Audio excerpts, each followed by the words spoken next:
Uh-huh. I just feel like I've been around the block, ripping up fantasy stock, working around the clock. Look at the view from the top. Researching rookies a lot? No, I just be listening to pods. Yeah, one in particular, I'm just a messenger. Let me just pass on the rock. Browning, brunning, pruning, pronouncing ain't what he's doing. What he's doing is not losing, but infusing you with new things. And there's Dennis the Bennett, yeah. The man is a menace, yeah. Building a dynasty, some of the finest things. Promise you, you won't regret it. Sly as a fox, cultured in pop. Give him his props. Here is a thought, here is a box, and you cannot compare them at all. So don't even try. Careful with the news, but when you use a take, I take up Tony Fire. I mean Dyer, because anyone else is a huge mistake. Whoa, fantasy round table, fantasy round table, yeah. Fantasy round table. Come take a look at the crown, baby. Hey, fantasy round table, fantasy round table, woo. Fantasy round table. Come take a look at the crown, baby. Go. Hello and welcome to another episode of the Fantasy Football Roundtable Podcast. It is Tuesday, 2/3 of the way through the preseason, and we'll be diving into wide receivers today, looking at number 50 to 26 in our redraft rankings. Dennis, it does seem like the second time was the charm, and we are actually live this time. I see different counting numbers. So how was the preseason for you? Well, I've only been dipping my toe in here and there. You know, I'm trying to keep my wife happy. We got school getting ready to start. My son had his first football game on Saturday. They starting center, named captain for the first scrimmage. Their first regular season game is Thursday. He played pretty well. Snaps were pretty good. He needs a little more intensity blocking. He doesn't do great getting his hands on people. He tends to get up real high, which is tough because he's so much bigger than everybody else. When he gets high, the coaches know it because he sticks out. But the team won. He played every series until the last series at center when they put the second team offense in while we were up by 8 with 1:40 to go, and we got the ball back. On the second touchdown drive, they had one snap under center the entire game. 4th and 2, they lined up in jumbo, quarterback sneak right up the gut, right behind Cole, gained 5 yards to convert. So I give him a A- for snapping and a C+ for blocking. Well, it's the time to be learning, and we are learning about some of these NFL teams. A couple of interesting QB notes. I will tick these off for you, and you can tell me if any of them are of interest to you. Some preseason highlights. Quarterback questions in Denver. It looks like it's going to be Bo Nix. He had another pretty successful run there on Saturday night against the Green Bay Packers, going against number 2s, but looked pretty good. In the Patriots land, we had been told all offseason it was going to be Jacoby Brissett, but he has not been impressive in preseason. Drake May looking a little better in their second game. Gerard Mayo saying that race is not concluded and is still ongoing, so we'll find out there. One race that's no longer ongoing is in the Raiders camp, where Antonio Pierce has elected to go with Gardner Minshew to start at least week 1. They haven't committed to him, being the greatest of all time, but they're hoping to start fast. And then for the Steelers, 3 points total for their team. Neither Russell Wilson or Justin Fields, who played on Saturday, looked that great. Steelers also looking like they're going to be missing Jaylen Warren for week 1. He is out with a little bit of an injury. So they have Najee Harris, and they'll have one of these two quarterbacks. So I don't know if it's that the Arthur Smith offense and a combination of two quarterbacks with a set of skills that maybe Arthur isn't used to, and they're just not gelling yet. We know, Russell is getting older, and he's had some issues the last couple years. Who knows? Maybe Pete Carroll was right about him, and needed to hide him with the running game. If that's the case, you've got Najee Harris. That's going to work out just fine. And Russ was always pretty much able to support one wide receiver which bodes well for George Pickens. Fields, on the other hand, he's got some limitations in how quickly he reads the field, but he does have a big arm and is accurate down the field, is an extremely good runner, but he tends to hold on to the ball too long and make bonehead plays because of that. So it'll be interesting to see how that works out. I had, in Las Vegas, I'd push my chips into the center of the table on Aiden O'Connell, and it looks like I just crapped out. I think O'Connell still gets significant playing time.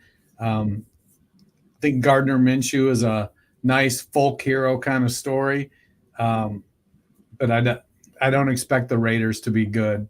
And that being said, I don't expect them to stick with Minshew the whole way. The Patriots, it feels like Drake May should sit, but they brought in Jacoby Brissett, who's, not great, Bob. It's one of those situations where, if I'm Gerard Mayo, and I don't know what I gain from starting Jacoby Brissett. Let me get Drake May in there. And May's future success is going to depend on how well he can handle adversity. And we've seen lots of quarterbacks have their first years. Troy Aikman, Peyton Manning, these guys come into the league and they're on crap teams because, obviously they had the first pick. So you were not going to a good team. You struggled your first year, but you get invaluable experience. Do you have the mental fortitude to be able to bounce back from that?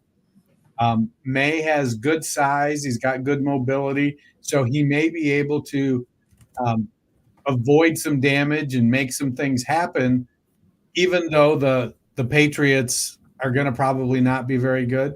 They do have a good running back in Ramondre Stevenson, a consistent tight end in Hunter Henry, but that wide receiver core is kind of a hot mess. Javon Baker talked a lot of smack coming into the season about how he felt he was the best receiver in the class and he was going to make everybody pay, and proceeded to have a drop-filled camp. Tyquan Thornton is never panned out. Pop Douglas is he's a slot guy with a little bit of pop, I suppose. Kendrick Bourne never can seem to stay healthy for an entire year. So they don't have a lot of great weapons. A potential guy that could help out Drake May that you might want to be on your radar in deep dynasty leagues is Jaheim Bell, undersized tight end. They could run that flex tight end, double tight end thing they did back in the Gronkowski Hernandez days. He's a 6'2", 235-pound guy with pretty good speed and agility. So that could be interesting. But let's talk about your guy, Bo Nix. Yeah. It honestly, it reminds me, aside from the fact that he was a first-round pick and not the last pick in the draft, it reminds me of Brock Purdy, a guy who stayed in college for 100 years and started 1,000 games. And there's no substitute for experience. And when you start 60 games in college or 55 games in college, whatever the heck it was he started, you get a lot of reps, a lot of live reps. You get to make live decisions. And it wasn't like he played at, Alcorn State or Youngstown State. He played at Auburn and he played at he was at Oregon. Oregon, right? yeah. So he was playing in some pretty good leagues. So getting all those reps in college may have prepared him to come in, and we've seen Sean Payton set up offenses in the past with quarterbacks that make good decisions, even if they don't have the best arm talent or the best athleticism. So maybe Bo Nix is set up to have a decent year. Yeah, we shall see. Well, those are little of the quarterbacks that might play let's see if some of the guys that they're going to be throwing to we like. And in the case of the Patriots, if you're looking for one in the top 50, I wouldn't hold your breath. I know I don't have any. I doubt you do either. Maybe some of these other teams, though. So we're going to look at 50 to 26 today, basically looking at kind of wide receiver 4s, wide receiver 3s. These are people you're going to end up playing, whether it be in a wide receiver position or in a flex position throughout the season. So, Dennis, why don't you give us your 50 to 37, kind of the wide receiver 4-ish range here? So at wide receiver 50, maybe I'm going off the reservation here, but I've got Darnell Mooney. He's moving to Atlanta. The guy did he have a 900-plus yard season or 1,000-yard season in Chicago his first year or two? I think so. And he's going to a team with, 1,055 in 2021.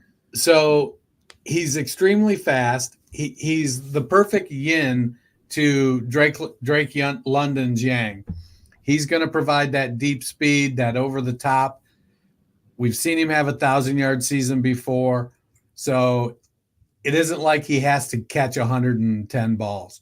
If he gets 60 or 70 balls, 15 yards a pop, he could go for a nice season.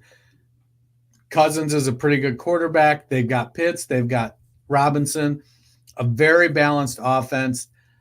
Maybe the biggest issue, the thing that might ding him the most will be if that defense starts to play well. And now they end up not having to play catch up. They're not taking big shots. They're getting a little more conservative. But I got Darnell Mooney of Atlanta at 50. 49, I'm holding on to Tyler Lockett there.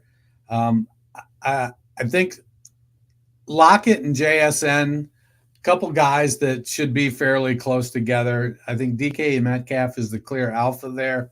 The hope is, I think, for fantasy managers, that Ryan Grubb is going to come in and breathe some life into this passing offense. And when you've got weapons like DK Metcalf, Jackson Smith and Jigba, and Tyler Lockett, let's see what Geno can do. We know Sam Howell will throw it 900 times. So if Geno isn't going to get it done, let's get Howell in there. 48, I got Brandon Cooks. Might be too low on Cooks as I sit here and look at this, but I just struggle to find a spot to put him higher than this. I think Cooks, who's had a string of 1,000-yard seasons for just about every team in the NFL, he's getting older, but he's still a very consistent receiver. I think Dallas is going to throw the ball a lot. And if CeeDee Lamb doesn't hurry up and get in camp, Cooks is going to have an opportunity to start the season hot. And let's face it, I love Zeke probably more than most fantasy managers, but he isn't going to be the solution to this running game at this stage of his career. So I've got Brandon Cooks at 48. At 47 and 46, I went back-to-back with a couple Chiefs because I just don't know. I got Xavier Worthy at 47, made some nice plays this weekend. Hollywood Brown, who's, trying to make the team from the training table now. It feels like Worthy's going to get a little more opportunity early because Brown is banged up. But we know that Brown is a pretty good player and can bring a lot to the table. I don't think either one of them are going to threaten Rashee Rice for the wide receiver 1 role on this team. But the two of them, I think, are going to end up splitting a lot of deep ball opportunities and a lot of secondary targets behind Kelsey and Rashee Rice. So I've got them both here in the bottom end QB4 or our wide receiver 4s. It wouldn't surprise me if one of them was 7 or 8 spots higher and one of them was 8 or 10 spots lower. At 45, I've got Rome Odunze. This is a tough one. Again, it's a situation where you've got 3 very good wide receivers and a rookie quarterback. But it's the rookie quarterback that was the number 1 overall pick, and the team is investing resources in him that they didn't in the last regime for the last first-round quarterback. I think Odunze is just too good to get pushed down as far as JSN did last year. I think it's a situation where the Bears will run a lot of 3 wide receiver offense. They've got DeAndre Swift and Cole Kmet, and it's going to be who's open. DJ Moore is going to be open a lot. I think he's clearly the number 1 there. But I think that Keenan and Odunze are both going to get some good opportunity. 44, I got Jordan Addison. I'm a little nervous about it. He's a little bit banged up. I don't think his court issues are going to be resolved in season, so that'll hold off. Sam Darnold is a question mark there. With McCarthy going on IR, we're kind of hoping that Darnold can step up. Kevin O'Connell, his reputation is he's good with quarterbacks. We'll see this year. We'll see. 43, I've got Jameson Williams. The Lions didn't add really anything in the receiver room. They let Josh Reynolds go. Khalif Raymond is the wide receiver 3 there. Lots of talk about Jameson Williams kind of taking a big step this year and looking really, really good.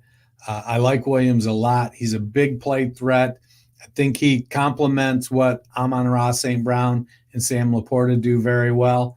And so I think he's going to be that deep threat for Jared Goff and the Lions. 42, I got Cortland Sutton. I still think he's the top dog in Denver. I do like Tim Patrick. He's still got a nice contract, but I think Patrick, his challenge is going to be how much have the back-to-back injuries sapped from his legs. I think he's running with the starters right now, but I think if he doesn't have any explosiveness, if he can't get open, I think that's going to hamper him. And then we move on to Troy Franklin, and who else is there? Colin Johnson, Brandon Johnson. Yeah, Franklin seems like he's kind of slid down, but Josh Reynolds and Marvin Jones are probably. So I like Cortland Sutton to be the number 1 in Denver.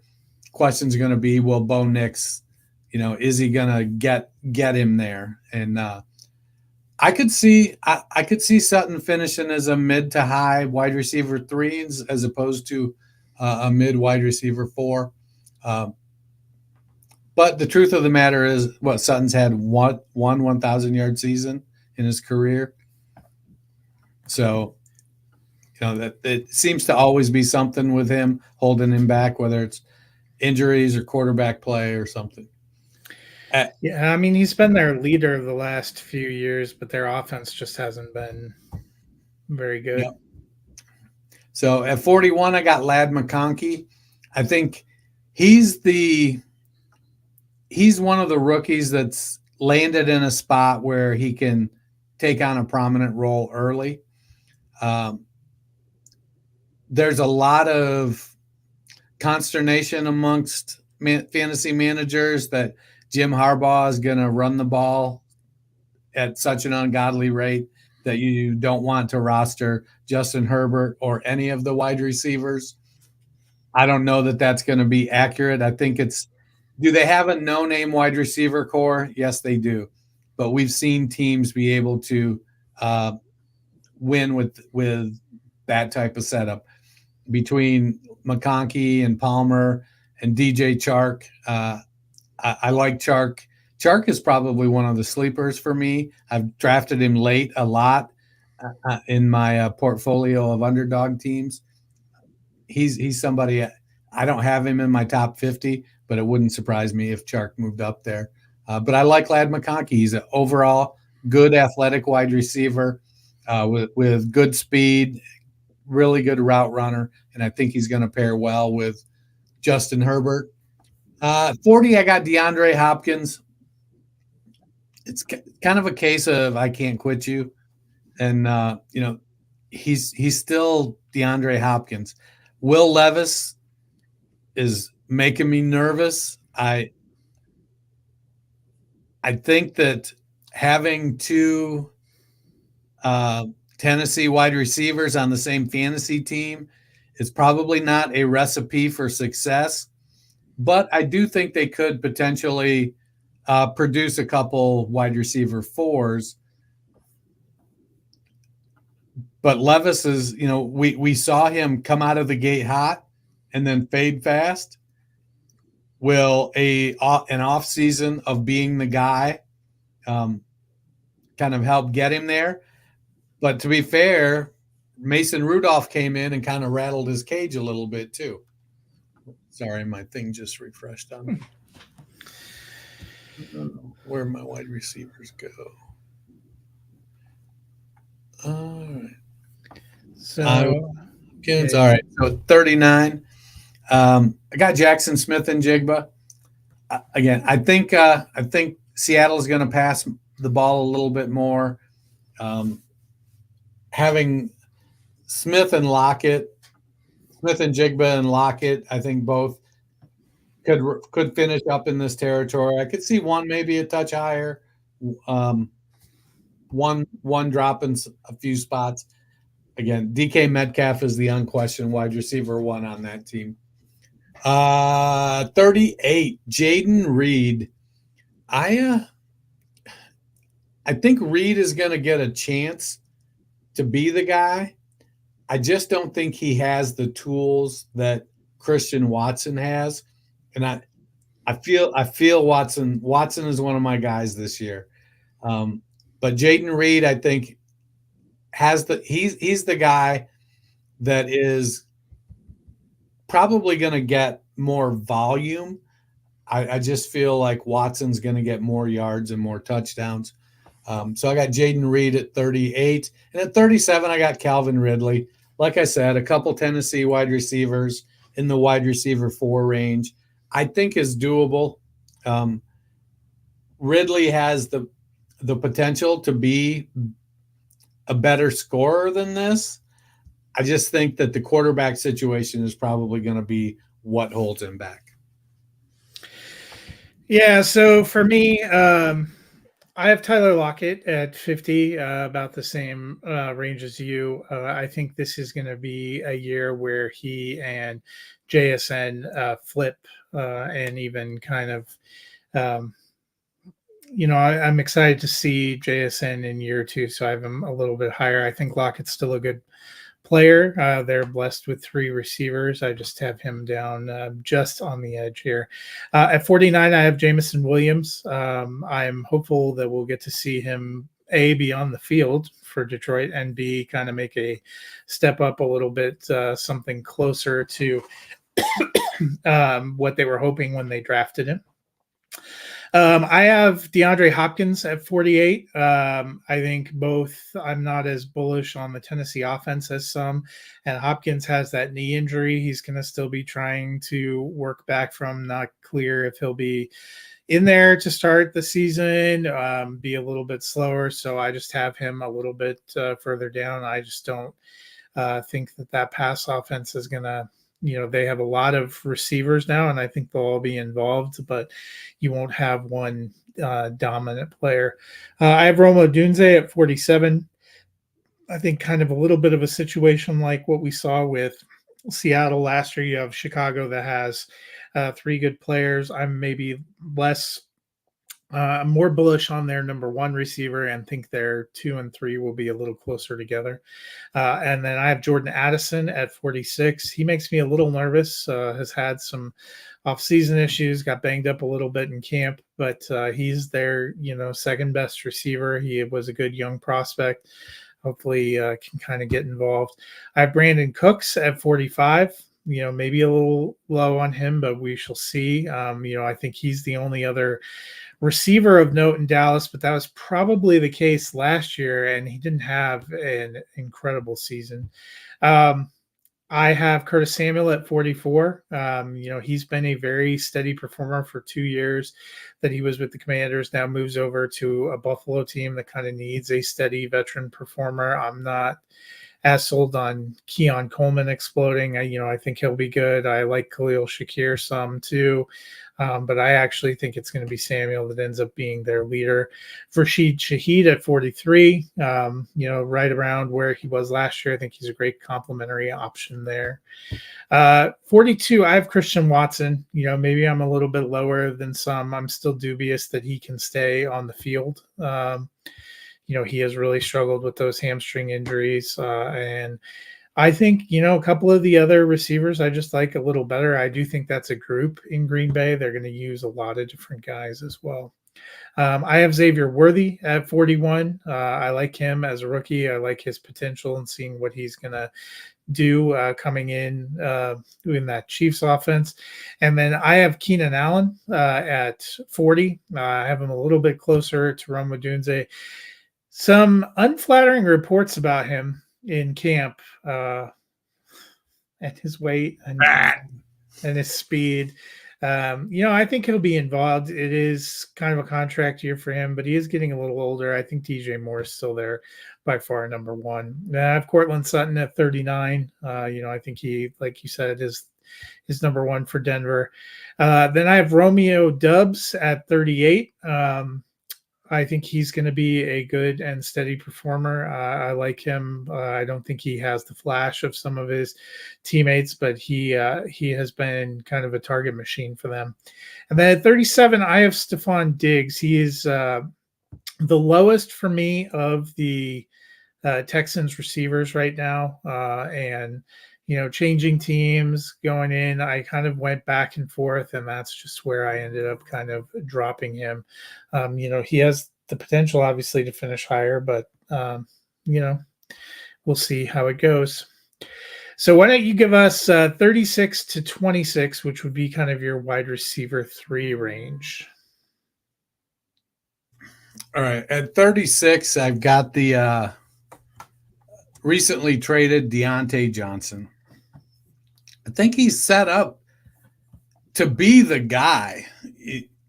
The concern is that they just don't pass the ball very much. And maybe Bryce Young, remembers Adam Thielen from last year and decides to throw everything for 4 yards underneath. I think Deontay Johnson's a very good route runner, very good wide receiver. I know a lot of people are trying to force feed us Xavier Legette.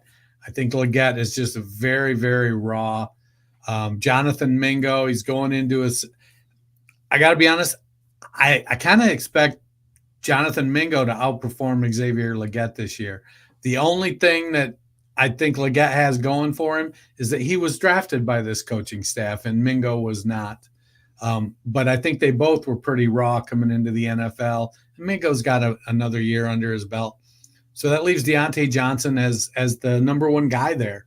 And it's not even close. They don't really have much at tight end. Chuba Hubbard is their running back, and he's a Jag. And Jonathan Brooks is likely to start the season on the PUP list coming back from that injury. So it's all going to come down to what can Deontay Johnson deliver. At 35, I've got Keenan Allen. We both talked at length about kind of how we see this Bears wide receiver trio breaking down. Allen he's kind of beefed up. He's gonna, his game has never been speed. He could lead the team in catches. I would be super surprised if he led him in receiving yards because, he's kind of beefy and not real fast. So, but I think if they're going to run 11 personnel a lot, he has the potential to play a lot of snaps, be a safety valve for Williams, catch a lot of intermediate passes. And I think he's still going to be a guy that gets open. So I've got Keenan at 35. 34, I got Christian Watson. I mentioned him when I talked about Jaden Reed earlier.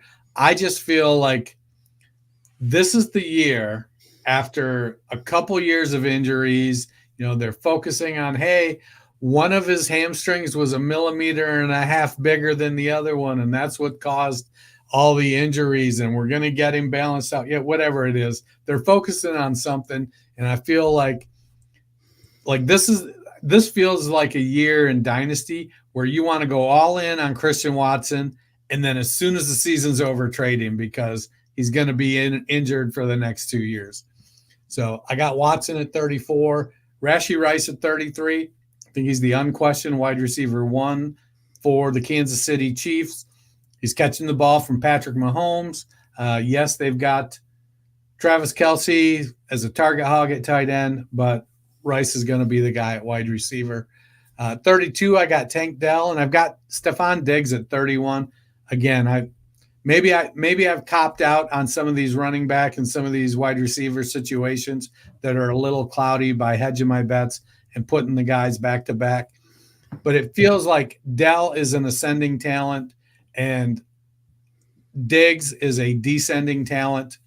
And so I think that Diggs is still going to get some opportunity, and he's going to score enough points to finish as a wide receiver 3. I think Dell will be a little more, let's say not a little more. I think they'll be equally inconsistent. I think Nico Collins is the guy. If I'm banking on one of them being the guy to roster, I'm banking on it being Nico. I think next year Dell and Nico are going to be the 2 guys because Diggs will be gone after this year. Number 30, I got George Pickens. This could be like too low because he's the only one catching the ball, or it could be too high because, damn, have you seen those quarterbacks play? So I think Pickens is a very, very good talent. He makes crazy catches look easy and sometimes has lapses on super easy catches, but he's unquestionably a very good talent. At 29, I've got T. Higgins. I just think that Jamar Chase is the guy there. Probably a little bit low on Higgins. He's somebody I could see finishing higher.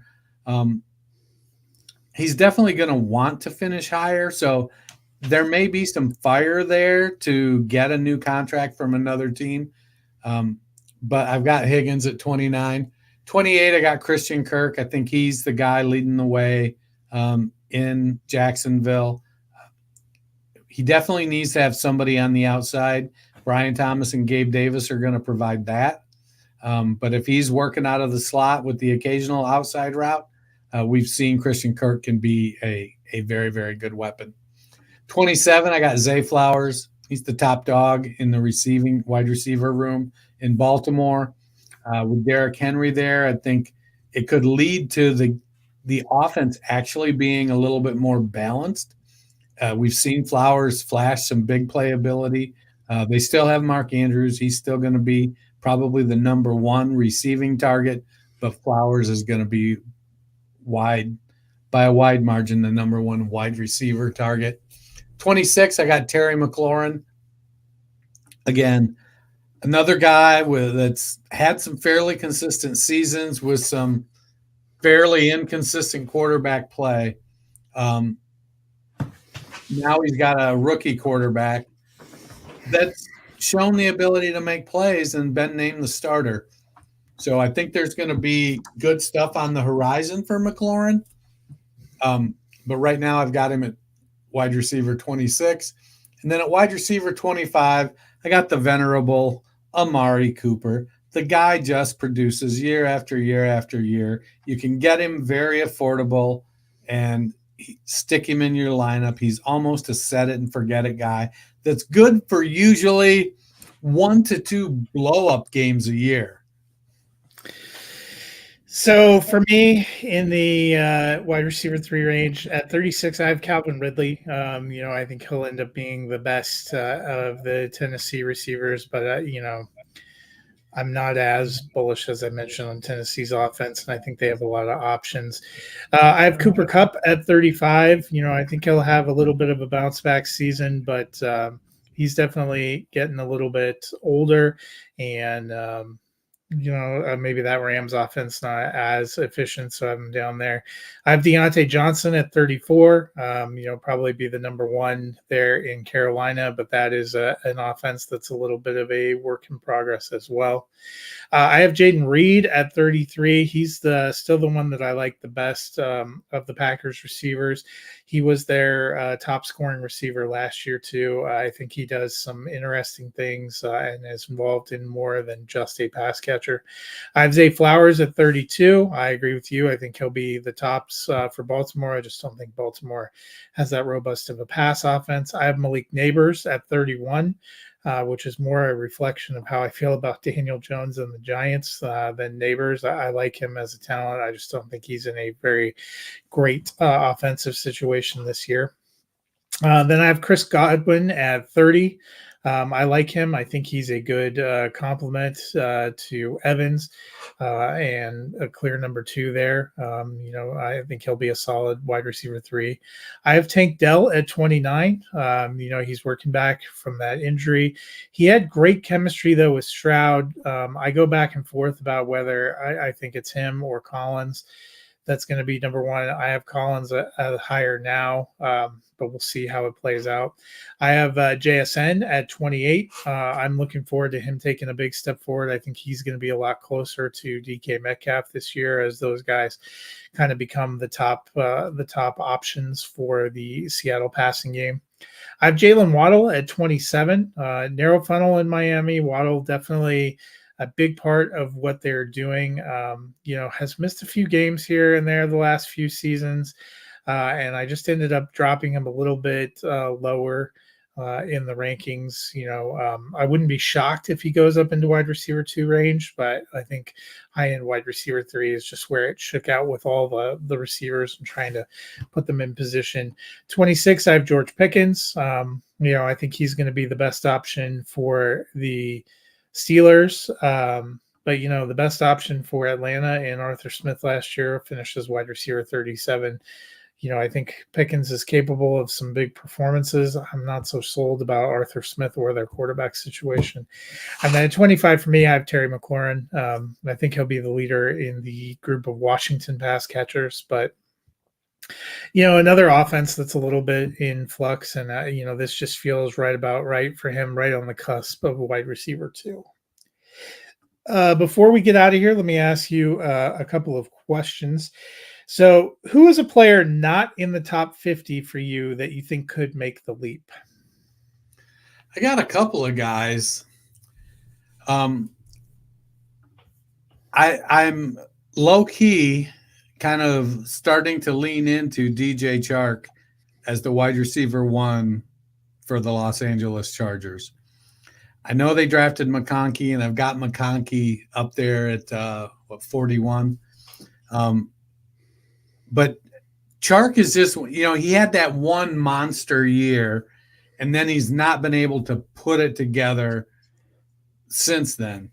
It feels like a situation where we're due for another monster year. The team, Joshua Palmer is the top dog there perceptually, with McConkey the top dog because he's a rookie. So there's this thing. But then you just got this veteran that's going to come in and just bring something to the table, being big and fast. We know Herbert's got a big arm. So I feel like DJ Chark is a guy that could slide into the wide receiver 4 range and potentially be the top wide receiver on that team. And then another guy, Khalil Shakir up in Buffalo, seems to be making some noise. And, he's different. He's MVS and Keon Coleman are big guys.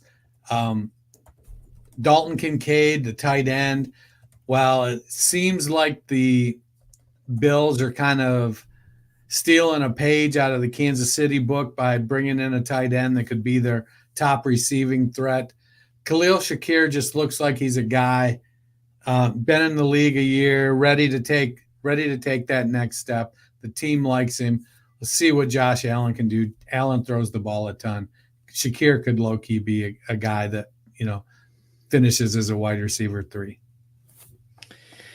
Yeah, so I think for me, the one that I'm going to go with is Jacoby Myers, and I have him out of the top 50 because I'm not a big believer in the Raiders' offense. You know, and we've seen that quarterback battle has been interesting, but you know, he was wide receiver 24 last year, and Aiden O'Connell was his quarterback for 11 games, and Jimmy G was his quarterback for the others. And he still finished right up there, right around wide receiver 2. So maybe selling him a little bit short. So he is one guy that stands out to me. Who is a guy in this range that you're the most nervous about? So my low end, I got a couple low end wide receiver 4s that, you know, I'm questioning myself. What was I thinking, you know, to quote my buddy Dirk Bentley. And one of those is the aforementioned Ladd McConkey. He's coming to the NFL out of a very good program at Georgia. He seems to have all of the skill set, but he's still going to be a rookie. And, you know, it isn't like we see a lot of rookies be the wide receiver 1 on their team as a rookie. That was a redundant sentence there.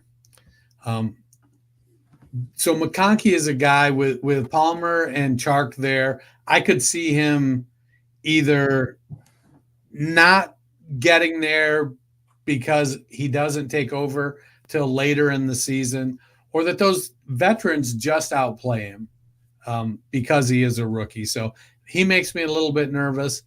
And the other one is Hollywood Brown. Xavier Worthy's getting knocked a little bit for he's not great at tracking the ball, and sometimes his hands are questionable, but he's making plays so far in preseason, and Hollywood Brown is making the training table. So it's one of those situations that you watch it and you're like, well, they've always kind of liked Justin Watson. He brings a different element to that wide receiver group because he's a bigger guy. And if Worthy's delivering and Rice is delivering, and they got Watson as their 3, and Hollywood Brown can't stay healthy, and when he does get in there, he tries to do more than he's capable of, and he makes mistakes or whatnot. You know, it may not be a great situation. For me, I'm going to go with Curtis Samuel. I just feel like the Buffalo pass catchers are an enigma still, and I don't think preseason has done much to change that. He's the one I've been betting on because of his consistency the last few years and seeming to fit in there. But, you know, it could be Shakir. You know, I liked him in the spurts that we saw last year. It could be Coleman. It could be somebody else entirely.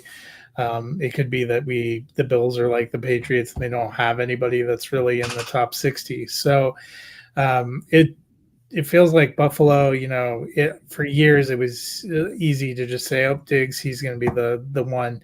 It is not easy to guess what they're going to do right now other than Josh Allen and James Cook. Who's the player that's in this range that was the toughest for you to rank? The toughest for me to rank were Marquise Brown and Xavier Worthy because they just, you know, being guys with very similar skill sets on the same team. You know, if you're the wide receiver 3 on the Kansas City Chiefs, you're probably not going to be super fantasy relevant on a consistent basis. And that feels counterintuitive because the Chiefs have probably the best passing quarterback in the NFL, but they funnel so much to Travis Kelce that it leaves that wide receiver 3 or wide receiver 2 or wide receiver 3, 2 and 3, let's go, with some inconsistent volume at times. So Brown and because Brown is now banged up again, and we've seen the last couple of years that's been a negative situation for him, being able to stay healthy all the time. I mean, Baltimore basically was like, you want to catch the ball more? Go somewhere else. For me, I'm going to say it was Christian Watson. I feel like his range of outcomes is just so vast, as you talked about. Like, he could explode. I mean, we've seen him explode in stretches, or he could play 5 games. And I 5 glorious games. Maybe, but there was part of me that was tempted to not even have him up here because I'm not a real believer, and he's a player I've been staying away from in Dynasty and all formats, but the potential is there. So he was really, I've gone back and forth. I've probably moved him around a lot the last couple of weeks. Well, that'll do it for us today as we looked at wide receiver 4 and wide receiver 3 area. We will be on the top 24. Wide receiver 2s, wide receiver 1s should be kind of fun. Dennis and I actually have some pretty big disparities when I was looking at it, which is nice because it feels like we were a little too aligned on quarterbacks and running backs. Wide receivers, there's just so much value all over the place. It's really just about where you're kind of pushing your chips in. So that'll be pretty fun. But if you need something to fill those long, lonely hours while you're waiting for Friday night, Dennis, what can the people do? Go to your favorite podcast platform, type in the Fantasy Football Roundtable podcast, hit that like and that subscribe button. We really appreciate it. Yep.